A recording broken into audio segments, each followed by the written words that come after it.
Hello again, everyone, and welcome back to another Burlingame. It's a small town podcast sponsored by the Burlingame Historical Society. This is Mark Lucchese, also known as Mark at the Mic, and as quoted in the San Mateo Daily Journal, my guest today has been involved with public education for the last 30 years in parent leadership roles. She is a fighter for investment in local education and serving on the advisory boards of 2 public universities. Also quoted in the Burlingame Voice, my guest is a bundle of energy, but stepping into an elementary school substitute teaching role 3 or 4 days a month is next level energetic. Let's meet Burlingame City Mayor Donna Colson. Mayor Colson, welcome to the show. Thank you very much, Mark, for having me. Before we go forward, would you mind if I called you Donna? Of course. You and I have known each other long enough. Right. And we have long time. And like I said before, we kind of share a couple things in common. Right. I live in your best friend's house. You sure do, and you've done a magnificent job with that home. Thank you. Yeah, absolutely. Well, I always feel their good juju when I'm there. And my daughter says there's a ghost there. Did you know that? I don't think I've ever heard that, no. Yeah, she thinks Mrs. Offield walks the halls. Oh, my gosh. Yeah. And looking for Archie, maybe, I guess. Looking for Archie, looking for someone. But the good news is that we all believe that she's a wonderful, good, and protective ghost. She was we love her. A great wife to Archie and a great mom to Duffy and her daughters. Yeah. So, yeah. All right, Donna. Before I get going, we're going to talk about the teaching part of your career at the back end of this podcast, okay? Right now, it's just kind of important maybe to tell our listeners a little about you, who Donna Colson is, and I'll start with, I know you kind of grew up in Sacramento. Yes. Right. And then somewhere along the line, you met Eric or Eric met you or whatever, and you guys got married and had a couple of daughters, correct? That's right. So tell me, how did you get from Sacramento to Burlingame, California? So, born and raised in Sacramento. My family has been from the Bay Area, though, in the past. My grandmother was born and raised in Sausalito. But I was living in Sacramento and getting ready to go to college. And if you've seen the movie Lady Bird, that was kind of me. I am not going to an agricultural school, UC Davis. So I applied to Berkeley and ended up down here for school. So that brought me here when I was 18, and I have never looked back. It's been a wonderful time. The rest of my family lives in Sacramento, but I'm here. So you still have family in Sacramento? I sure do. In fact, Sacramento proper or one of the... Sacramento proper. Yeah. My father worked downtown. My mom was a school teacher. My sister's school teacher, her husband, and my brother works in big infrastructure construction. Yeah. Yeah, they're still all up there. When did Eric come along? Oh, boy. So Eric and I met at work. And it depends if you hear the story from his side or the story from my side. But bottom line is we met at work, and he is just such a wonderful person. I knew he'd be a great father. I knew he'd be a wonderful support person. You know, he's been trying for years to just retire and play golf at Green Hills. Right. But I won't let him. So he keeps working. You keep him working, yeah. Right? Yep. What year did you guys land in Burlingame, and how did you happen to land in Burlingame? Oh, boy. So we were living in the city. I was 8 months pregnant and walking up a 3-story, walk up on Union Street. And we all of a sudden said, this is not going to work for kids, the schools. So we started looking around. We looked through the whole Bay Area.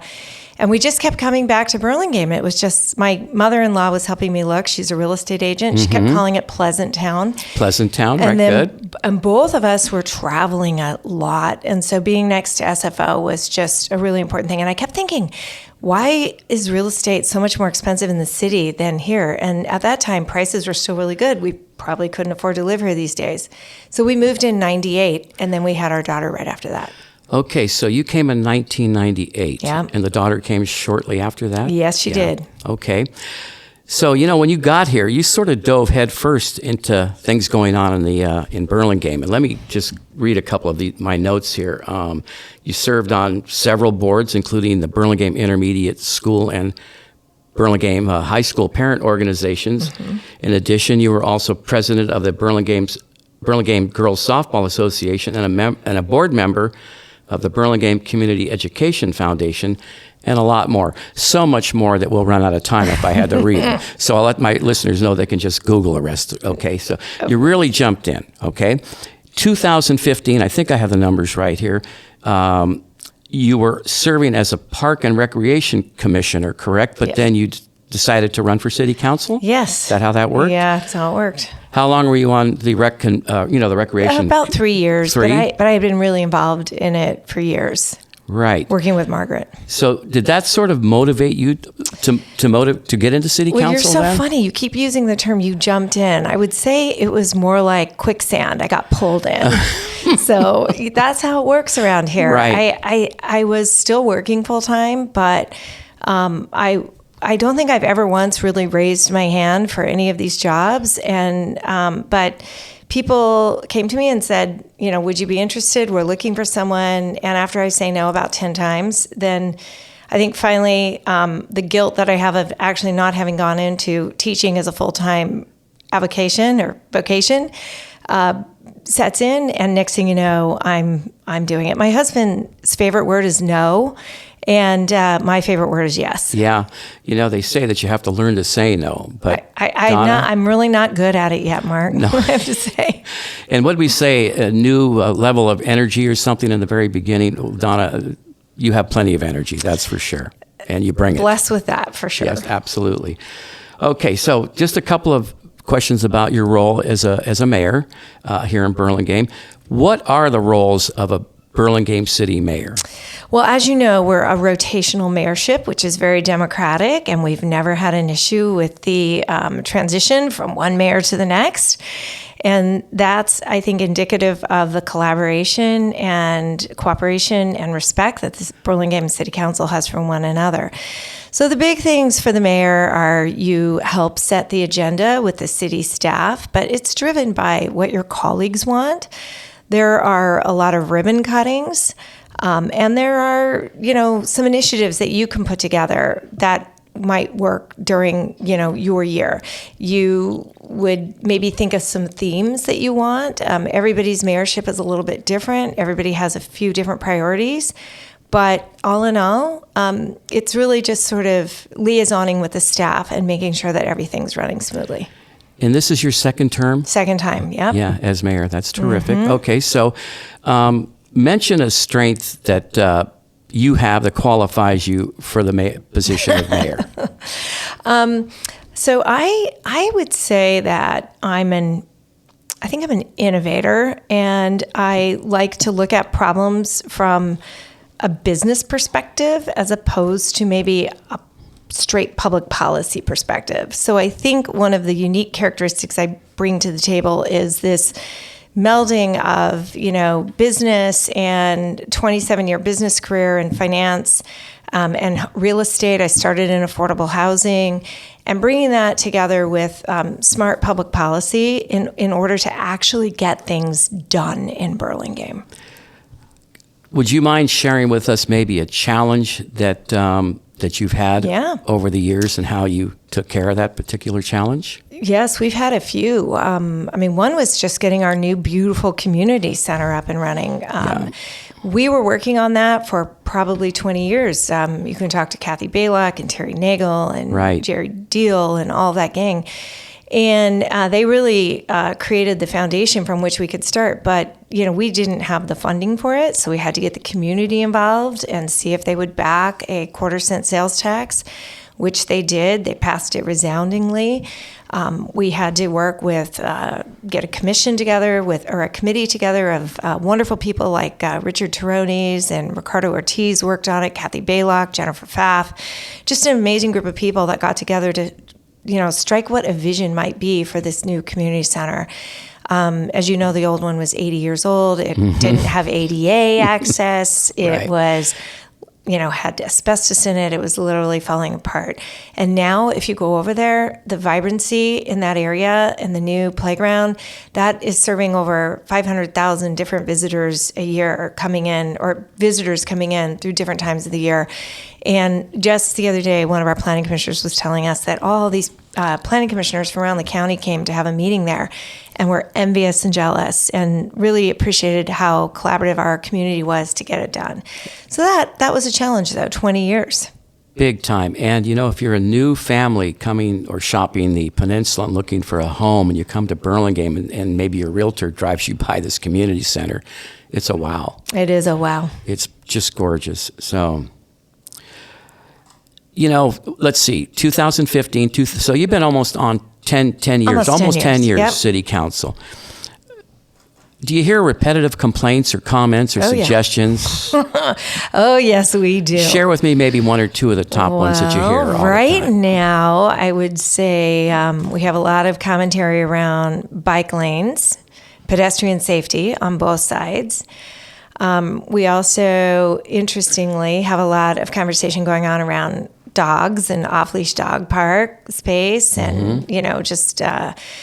the fact that we don't have enough fields for all of our youth sports and we don't have enough fields for all our off-leash dog activities. So how do we balance all these different needs? Yeah. Those are the kinds of things we're hearing a little more today. I see that, and correct me if I'm wrong, but the baseball field or the softball field at Washington Park, the issue there was kind of solved, right? Yes, there was.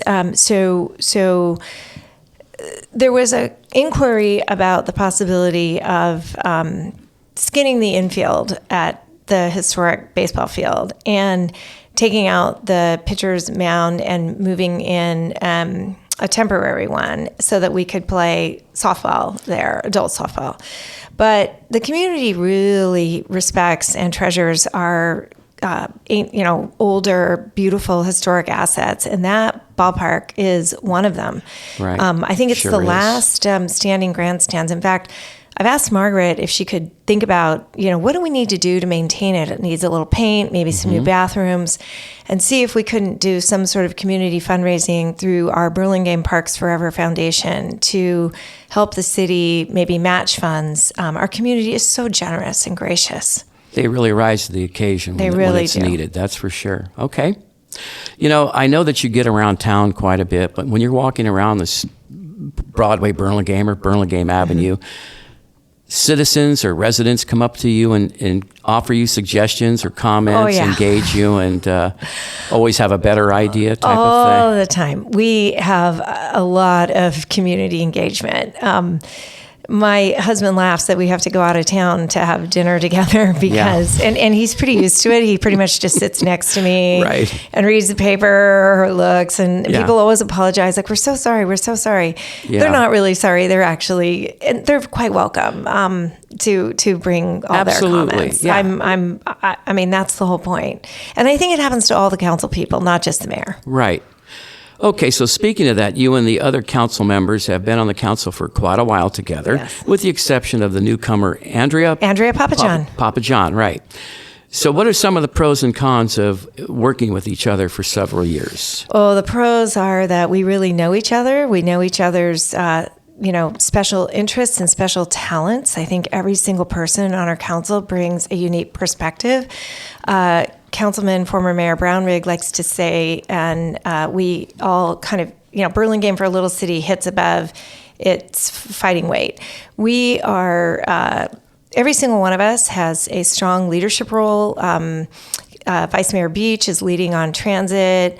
The former Mayor Brownrigg is working with recology and sustainability issues. He's president of that board, president of the HART board, which is housing. Peter jumped right in and got a big role in the water district. I'm chairing Peninsula Clean Energy and chairing Home for All. So here we are, these little tiny town, and everybody collaboratively is taking on a big county perspective and initiative. And that, I think, really gives Burlingame a special and unique place in making policy for the broader county and probably even the Bay Area. So that's one of the advantages of having a long-standing relationship, of working together. And I think there's an incredibly collegial and respectful nature to our, and formality. I have to say, I really do love the formality of our council meetings. People are very respectful and gracious. When you all serve on the city council, of course, what are there requirements that you have to be on other boards, though, outside of the city? Is that a requirement? It's not a like a legal requirement or anything, but we do in order that we can all still have full-time jobs and, do all the other volunteer work that we do, we like to spread all of the workload. And there are mandatory seats, like on Peninsula Clean Energy.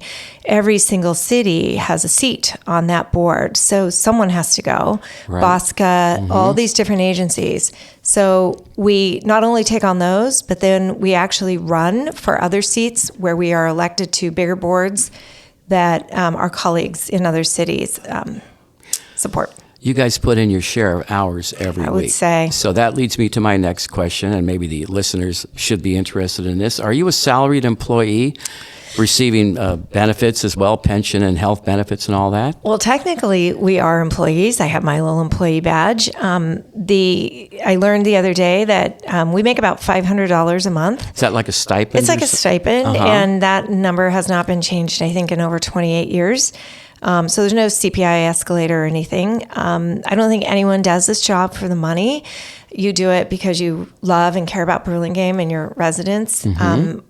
And most of us have either full-time jobs. One of the reasons I was a late in life council person was because I was working full-time and there was no possible way I could do that job. So that is one of the difficulties, is you have to have a little flexibility in your work schedule because many meetings are during the day. Yeah. You do get you get offered healthcare benefits. I happen to have my own healthcare, so I don't personally take them, but I know many people do, and it's a very much appreciated benefit, and you pay for anything other than your own. But we do not, there are no longer pensions, there's no longer retiree health care or anything. Was there at one time? Yes, there was. When did that stop? It stopped, I think around 2008 or a little before that, when there was a downturn? Yes, when the city was having economic downturn. Yeah, okay, good, thank you. All right, I think this was maybe your idea, or maybe with your council members, but you came up with the idea of having study sessions with each of the city commissions. Yes. And those commissions, and I hope I have this right, I happen to be on one of them, but the beautification, Citizens Oversight Committee, okay, the Library Board of Trustees, Parks and Recreation, the Planning Commission, Traffic Safety and the Parking Commission, and lastly, and I'm not even sure what this one is, the Soft Story Ad Hoc Committee. No, is that correct? that one is more of an ad hoc, but there is beautification. I don't know if we mentioned that. Yeah, that was my lead one. Sorry. Yes. Okay, so you and the council have been having separate study sessions with each one of these commissions, correct? Exactly. That never happened before, did it? No, there was always one with the Planning Commission. Yeah, and there's so much going on with those guys. So much going on, and it was always incredibly productive. So this year, really, I'm the first. It's funny, I was the last full-term mayor before the pandemic, and the first mayor to have a full term where we're meeting in person after the pandemic. And what I realized is that people are feeling a little disconnected from the community. They're not sure how to re-engage. They don't exactly know how to provide public comment or how to reach out and connect with their council. So I decided to make this year a theme of engagement and openness and transparency. And so we've had a few things. We've had these wonderful meetings with all the commissions where we can get together in a publicly noticed meeting, invite the public in, and talk about whatever their top 2 or 3 issues are. And we can get feedback as to things that we're doing well or things that we can improve, and have a much more open dialogue together with staff. That is resulting in us being able to set our agenda more appropriately and use our commissions more effectively to get feedback and to have them help us develop policy. It's a really important role that we have, and the people who volunteer and do not get paid or a stipend spend an incredible amount of time and are very knowledgeable. Have you met now with all of the commissions for this year, I guess? Yes, I think we have. Maybe there's one more tonight. No, we have a legal briefing tonight. But we have, I believe, met with all of them now. Do you feel it's going pretty good? Yes. They've been very grateful. I'm very grateful. I need to write thank you notes. I haven't had time yet, but to anyone who's listening, thank you. We really appreciate it.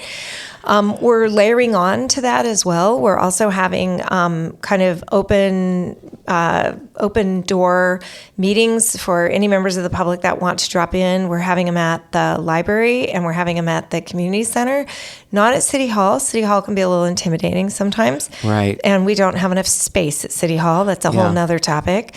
But so all of us have been meeting, we've been promoting them, and they're just drop-in open office hours for anyone to come in and not have to be restricted by the 2-minute public comment, which, as you know, we cannot respond to because of the Brown Act. Right. So this creates more dialogue and more opportunity between us and our constituents to connect. And I think with districts now overlaying, Emily and I are the last two at large. And we'll be running in districts in the fall, so everybody will be districted. I think it's easy to lose connection with all your constituents if you think you only have to report to 20%. Yeah, I definitely believe in that. I see that happening, actually. So I think this Saturday there's going to be a little something at the Thank you for center. mentioning that. Right. I want to promote this. Where all of the commissions are going to set up a table, Yes. I believe, and people are free to sit down and ask about, hey, I'd like to join the library board. Tell me about it. Right? Yes, there is. We have the council there to talk about how to run for city council. Our amazing city clerk, Megan, is going to be there as well. We have all of our commissions represented, and then we have our foundations. I'm hoping the Library Foundation will come. I need to reach out and make sure they're going to get a table. Right. The Burlingame Parks Forever Foundation, Burlingame Neighborhood Network. We have Sustainable San Mateo County joining us. We have AYSO. We're having the schools will be there, the BSD and BCE. What we're finding is that everybody is desperate for community engagement and volunteers, and people keep emailing me, how do I get involved? And we have a lot of people who apply for our commissions, and we can't put all of them on. So we need to create a forum by which we can match people who are interested with people who have need. And we had a really sweet story already happen. Someone who applied for our Measure I Oversight Committee called me and said, I want to learn. I just moved to Burlingame. I'm a PhD in accounting from Haas, and I want to know how to get involved. And I paired him up with the school district, with the BCE president, Jen Faber, and he is now going to be their treasurer for their upcoming parcel tax. Terrific. Yeah, that's great. And that's going to be at the community center, I would guess, in the Sequoia room, because Sequoia it's room, 9, so big. 9 a.m. to 12. There will be, I have some raffle gifts. We have some fun T-shirt swag. We have city pins. We have PCE things. And there will be a raffle for lunch with the mayor. Hey, how restaurant about that? of your choice Now, in that Burlingame. sounds like fun. Okay, good. Going back to these committee meetings with the council, do you think it's going to go on? Do you think I hope. Yeah. It looks like the council has been really supportive of it, and I believe that ongoing, and staff has too, and I believe these will continue to be an ongoing part of the landscape of city and engagement with our commissions. I think it's important. The commissioners get a chance to meet some of the council people. Sometimes you don't really get to meet them unless you go on a Zoom or actually attend a city council meeting. And I think it's just important. So you feel comfortable. We are seeing not people. a big city. We're a little city. Right. And I want people, when you're walking around town, you want people to know who Right. their leadership is. Burlingame, it's a small town. That's right. Okay.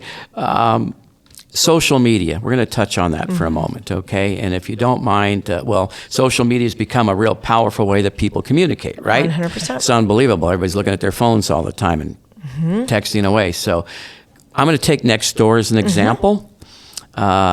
How do you feel about Nextdoor? And as an elected official, do you find it useful for yourself? So it's an interesting format. I would say great idea, not so great execution from the standpoint of city engagement.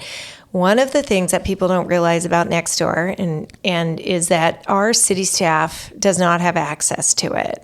So when people are writing on Nextdoor with complaints about everything from a crime that they saw or witnessed to, a policy that we're discussing, or maybe even something going on with our public works, like a sewer overflowing or a drain or something that we need to attend to, or a tree leaf or a tree branch or that's fallen, or a tree that's fallen. If you post it on Nextdoor, that's great. Your neighbors can see it, and if I'm looking at it or one of my colleagues looking at it, we can screenshot it and send it off to the city staff.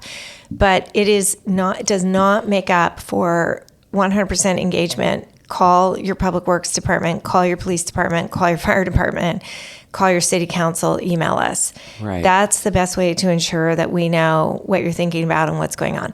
I do peruse it. I'm always amused and amazed at it. I've learned to get a very thick skin. I wonder, sometimes people write things like, are you reading this, city council? Yeah. And that's where I do write, yep. I usually just put 3 little words, 3 little letters, yep. Or yes, I am. And we hear, unfortunately, I think a lot of people have disengaged from that social media because it has a tendency to be there are some combative and complaining type things, and it can get a little testy and uncomfortable for people, I think. My personal approach toward Nextdoor is I only post good, fun things. I post wonderful things I see people doing in our city. I post good news about the city. One thing I haven't posted, and you're going to love this, because I see a lot about California Drive on there.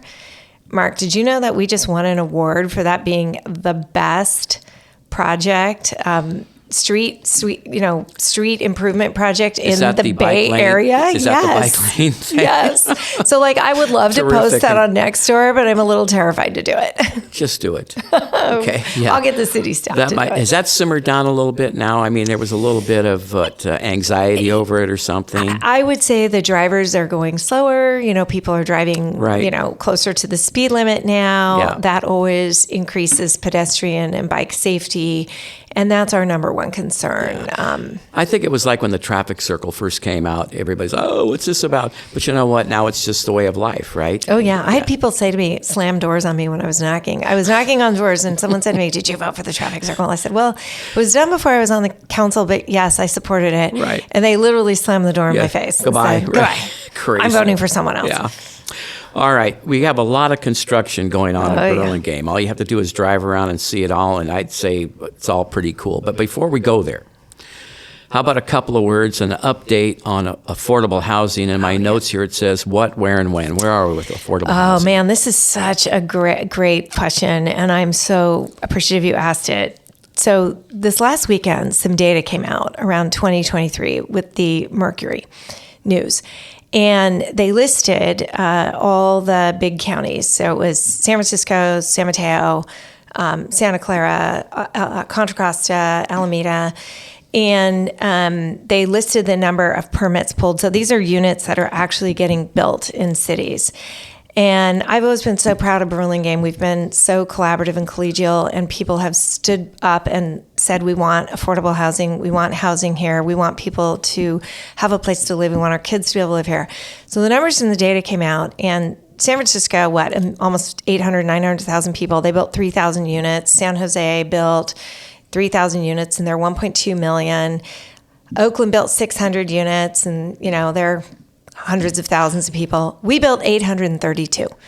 We have more units coming online than Oakland, and they're mainly concentrated in the North Rollins Road area, in our new North Rollins Road, I like to call it No Row neighborhood. And what do you call it? North Rollins, No Row, instead of Soma, No Row, the No Row neighborhood. Mm-hmm. And it's all surrounded by transit. It's walkable. You can walk to the grocery store. You can walk to transit. You can walk to parks. You can get to the Bayfront.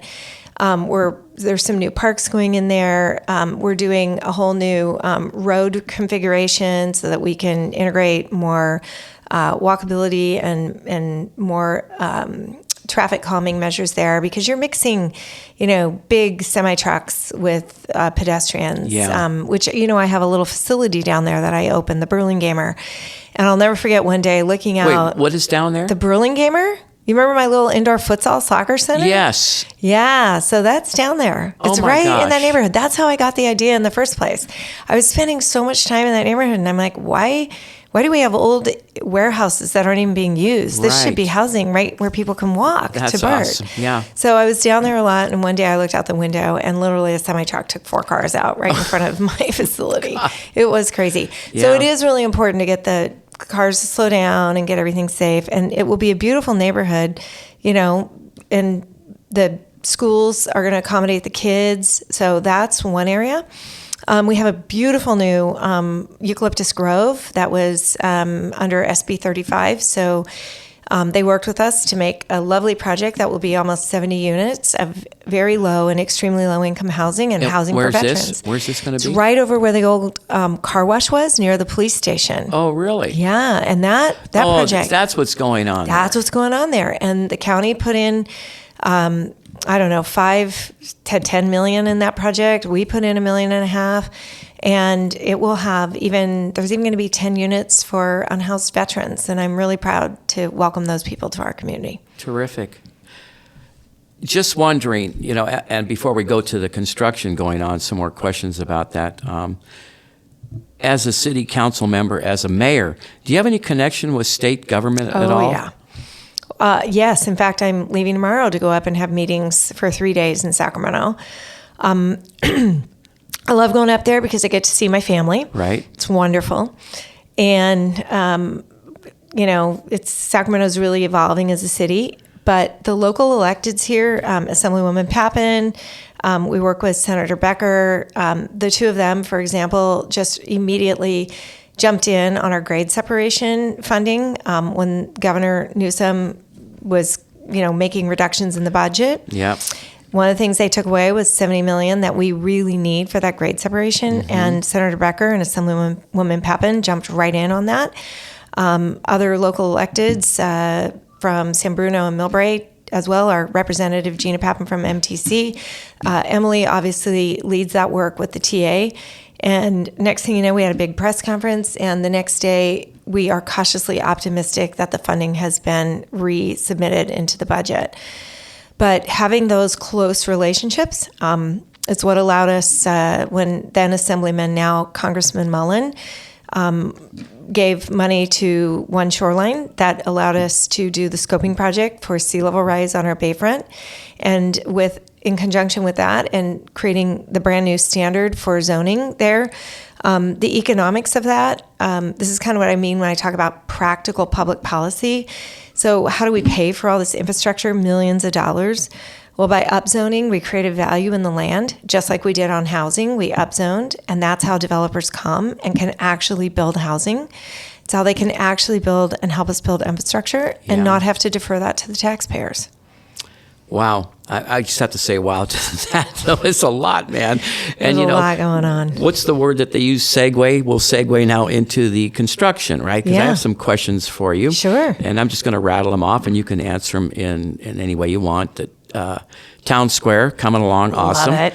Top Golf. Yep. You mentioned the project on Rollins Road, a lot of the affordable housing over there, right? Yep. And I know this is not a Burlingame issue, but El Camino Real is going to be, repaved, and all the trees are coming down. That's a Caltrans thing, correct? Caltrans project, repaved, re-sewered, and relighted. And the lines are going to go underneath, underground maybe? the utilities, 100%. And then we'll talk a moment about the Broadway train station underpass. Great. It'll be overpass with a street at grade. That's right. And so we'll get to that in a second. So start with Town Square. What's the completion look like? Well, we're hoping to begin next year. We have a federal grant that's helping us with that project, and we had to do some more environmental work on that. So that is coming along. We're hoping to do some community fundraising. Shout out to anyone who wants a brick or a stone. We're working on that. And with the new post office, and just a shout out to all the historic preservation people who helped us on that project.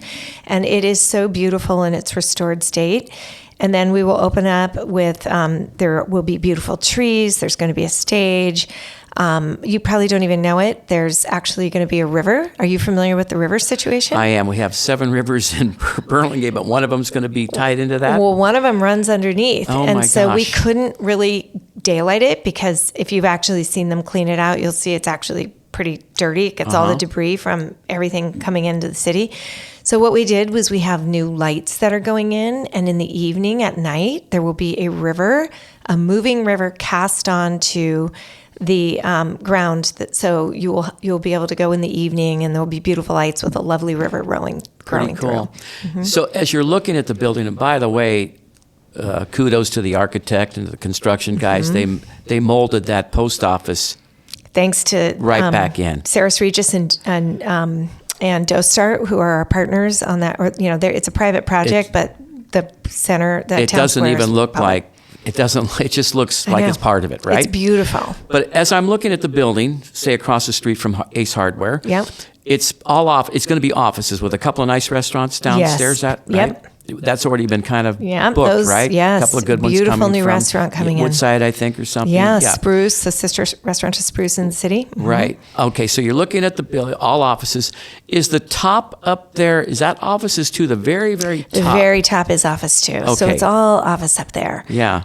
And is somebody does the city have somebody that's looking to get, Well, we're hoping lease it to people? Yes, of course. The developer is working very hard to bring in someone to lease the building. I think when the plaza opens and the dynamic nature of it, why wouldn't you want to live? Why wouldn't you want to have your office there? Right. It's a walkable city, right on transit. We're in between San Francisco and Palo Alto, so no matter where you're living on the peninsula, easy access, and this beautiful, vibrant downtown with gorgeous retailers and lovely restaurants. I mean, this is really the premier office space in the entire Bay Area. And I'm grateful for the developer. Yeah, if they fill it up, it'll bring nothing but business to downtown Burlingame, Totally, et cetera. agree. And 268 parking spots underneath. And those parking spots are going to be available from 5 o'clock on for residents. Oh, terrific. And on the weekends. Terrific. Boy, that'll really help. It will. Yeah.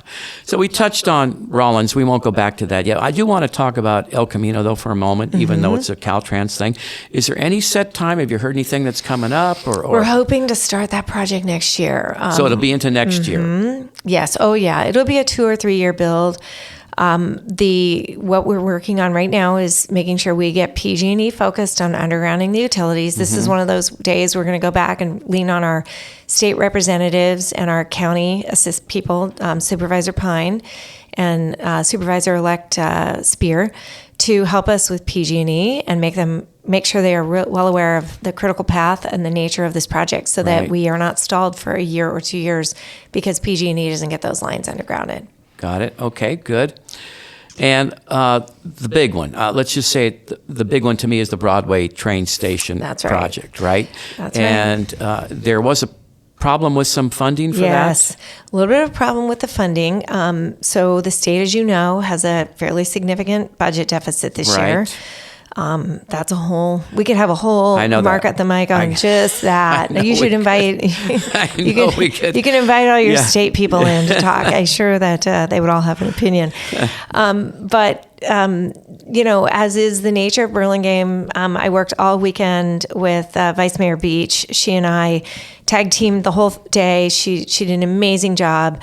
Really elevated it, got everybody aware. We were sending out information to former mayors, all the electeds around, and we were able to gather a big constituency. And people have been writing very appreciative, letters that we are so grateful that they've reinstated this.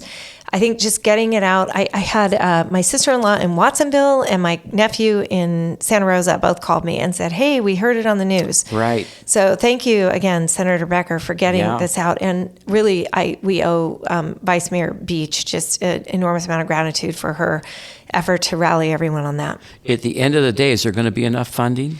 I think so. We are, if we can reinstate that, the city has about $15 million set aside. We've already put 2 down. Some of the developers on the Bayfront have contributed another, I think, $4.5 million. We have county funding. The project is around let's just call it $350 million, Wow. give or take. So obviously we can't pay for that alone. Right. And the last piece is the federal funding. And we took Congressman Mullen on a tour of the city, and we showed him all the hard work we're doing on housing. And we said, look, we've built all this housing. You know, we're doing what the state has asked. If everybody was building what Burlingame was building, we wouldn't have a housing crisis in the state of California. But we've done what we've promised. It's time for you guys to do what you've promised. And we really need to do this grade separation. We have kids from BIS and BHS crossing those tracks every day in buses and on bikes. And walking. We have emergency services vehicles that need to get back and forth.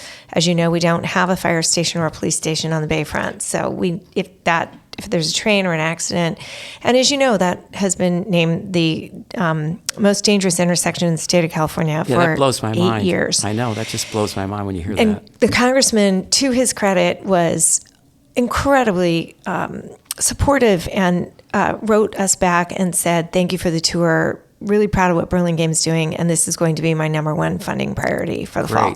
Great.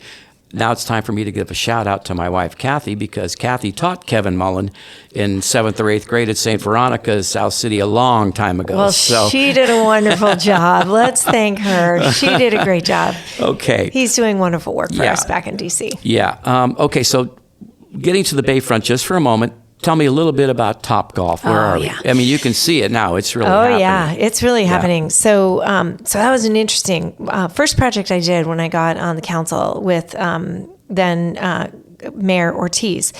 And he and I sort of took the mantle on that and worked with city staff. And if you recall, there was another golf, depot or the little golf center that was there that was sort of city run.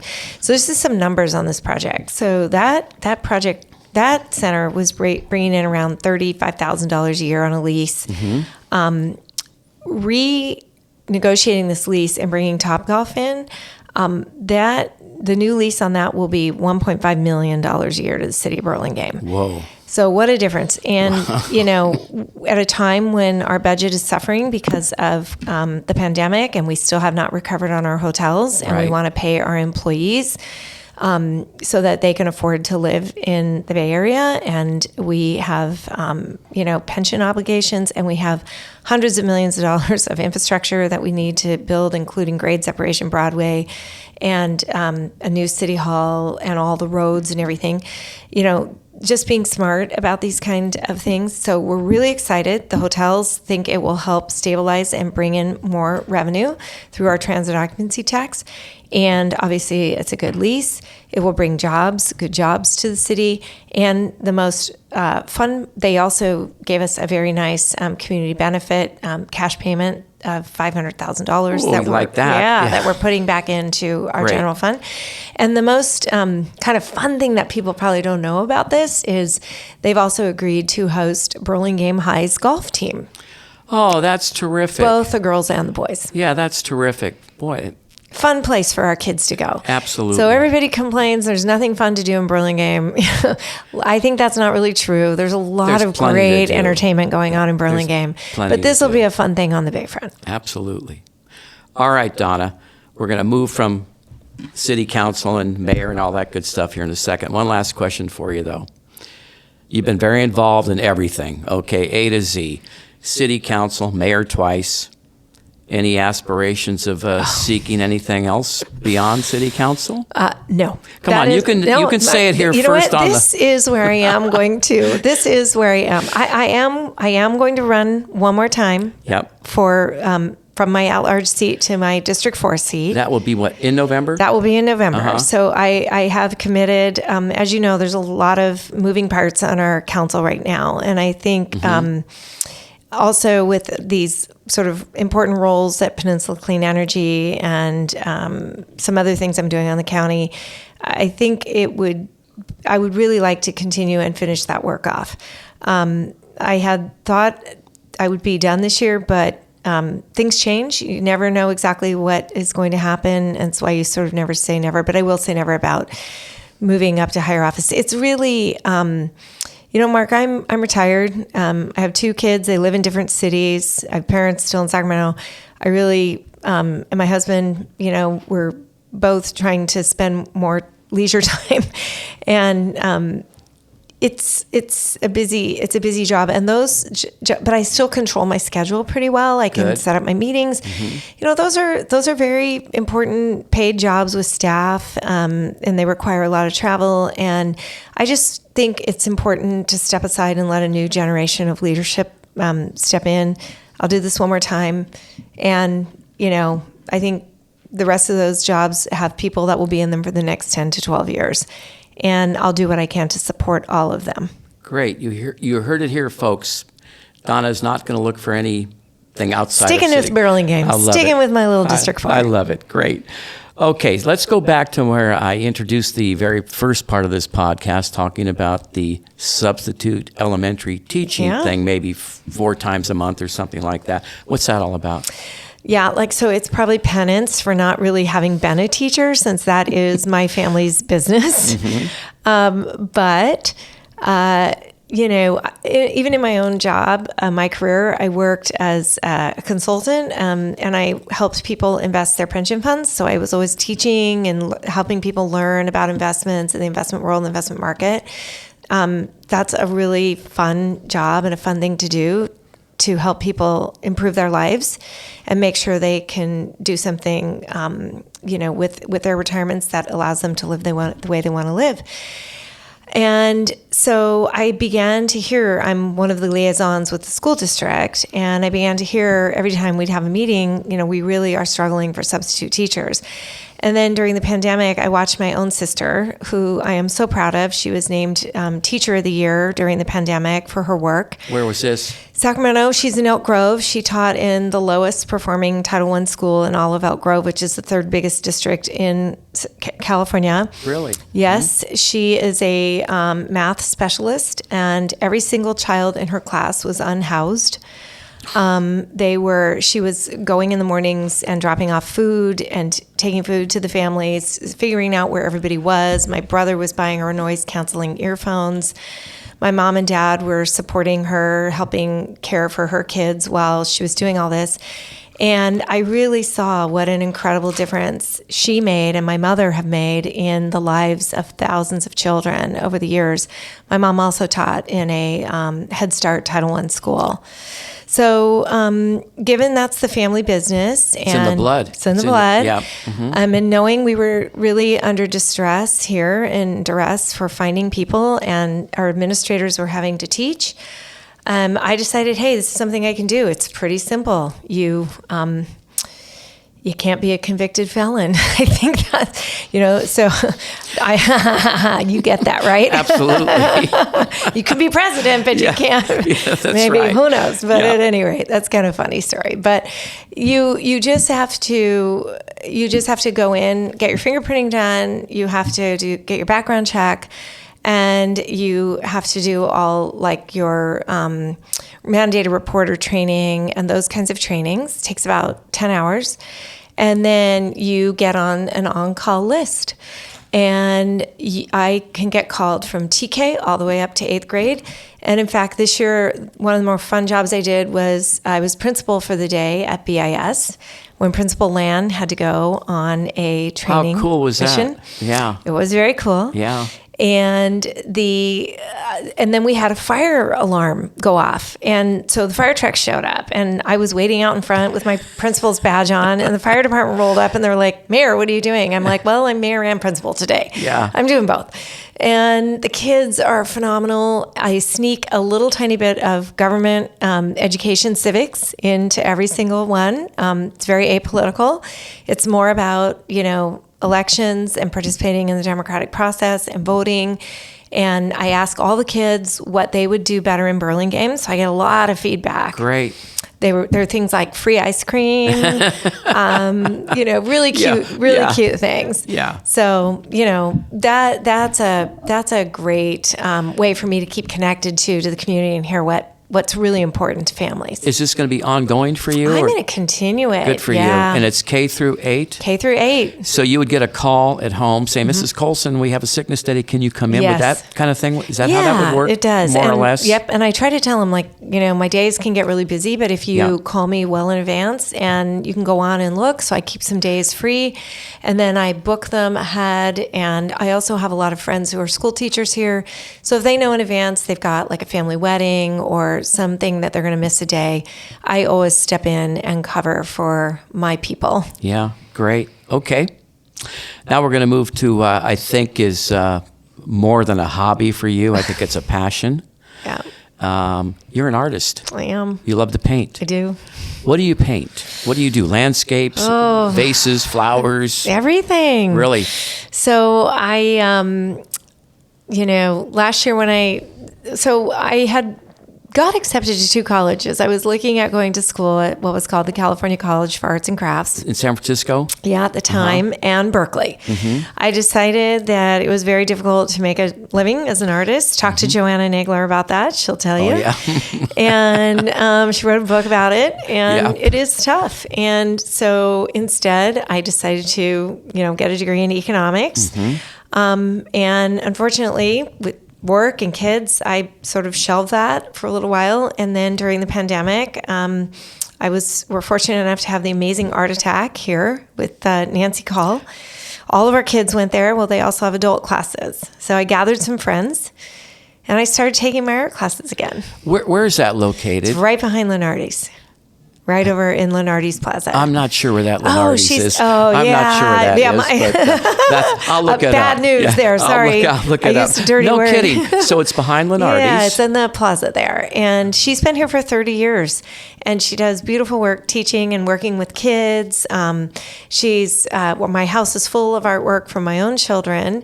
And in the evenings, she and Ellen Howard, who's another one of the teachers there, do adult classes. And there's all kinds of fun people that connect in there. And we meet, and there's, a variety of snacks and treats for the adults. And we paint, and we support one another. It's beautiful. It's supportive. It's lovely. And then I've had the good fortune to be able to do some plein air painting, which is when you take everything and you go outside. And so I paint, waters and seas and oceans. But my big series last year that was my Burlingame series. Right. Can't wait to see it. They are now cards. And if you come to June 8th, I'm going to be raffling some of those I'll be there. Cards off. But when you say out, you go outside. So you have this big easel. Yeah. Small easel. Small easel. Small easel, a lot of paint. I do both oil and I do what's called gouache, which is like really good for beginners because if you get it on you, you spill it or you drop the paintbrush down you yourself, you can wash it out. Oils are a little trickier. Yeah. Let's go back to what was the name of the shop? The paint? Art Attack. Art Attack. That's good. There's going to be a story, I think, behind it. You should. I think there's their 30-year anniversary. You should. That's what I've heard. So, you go once a week, twice a week? How often? I schedule twice a week. I go when I can go. Sometimes my city work interferes. Okay.